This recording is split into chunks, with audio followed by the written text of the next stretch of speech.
This is the story of a student who was isolated from education because of language. Benito's family moved from the United States because of opportunity, the chance to make something of their lives that they couldn't back in Ecuador. Of course, no one in his family could even say that in English. They said oportunidad, the Spanish word they would always use back at home. They wanted to make a better lives for themselves. Y ahora fue posible.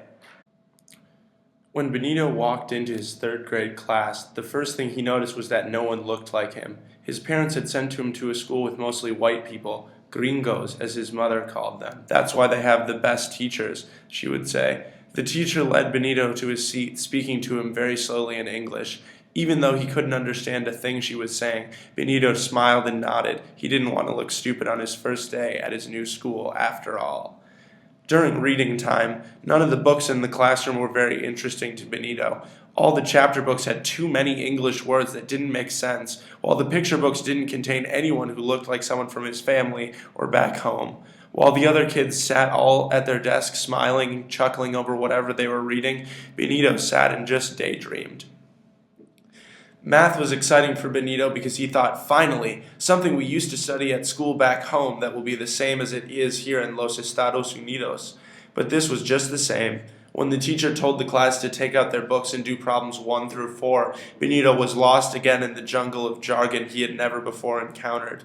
Herself his ESL, or English as a Second Language teacher. She was very nice to Benito, and she even spoke some Spanish, but not in the same way that people did at home. They would work through a few books or math problems together each time before she sent him on his way. He even got to do some of his work from class in Spanish. At first they saw each other a lot, but as the year wore on, he saw less and less of his ESL teacher. She was very busy, Benito was told. Though he needed more help, Benito was lost. At conferences, there wasn't a translator available for his parents, so his teacher couldn't tell them much about how he was doing in school. When his mom or dad called to the school to talk to his ESL teacher, they were often met with "No hablo español" and a dial tone. All year long, Benito's teacher kept saying 3 letters, MCA, Minnesota Comprehensive Assessment.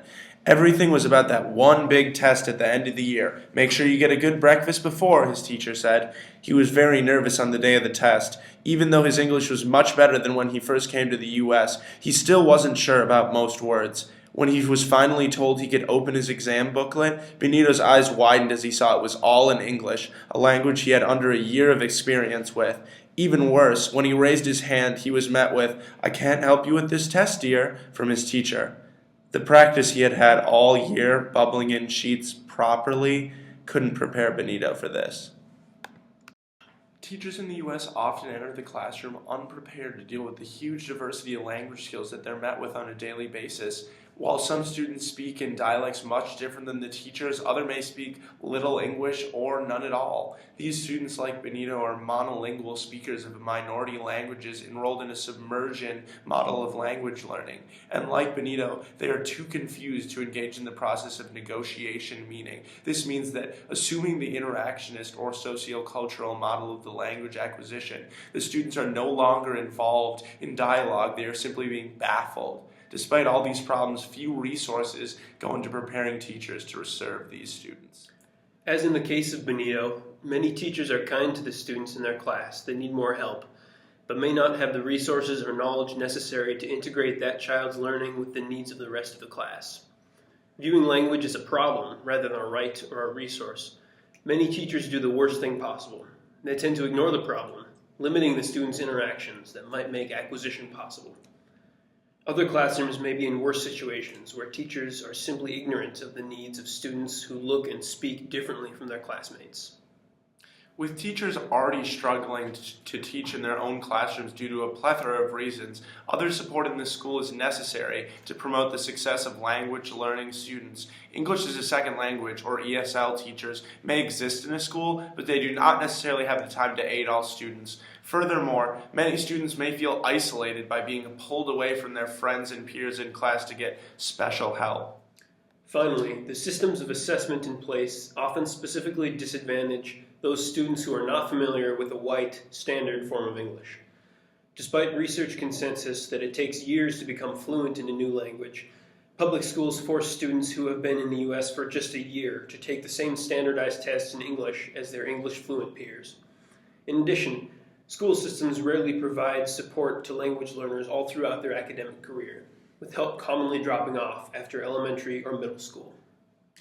The biggest thing I learned this semester in CI 3610 was really appreciating the diversity of language in classrooms and recognizing the level that teachers need to adapt in order to respond to that diversity.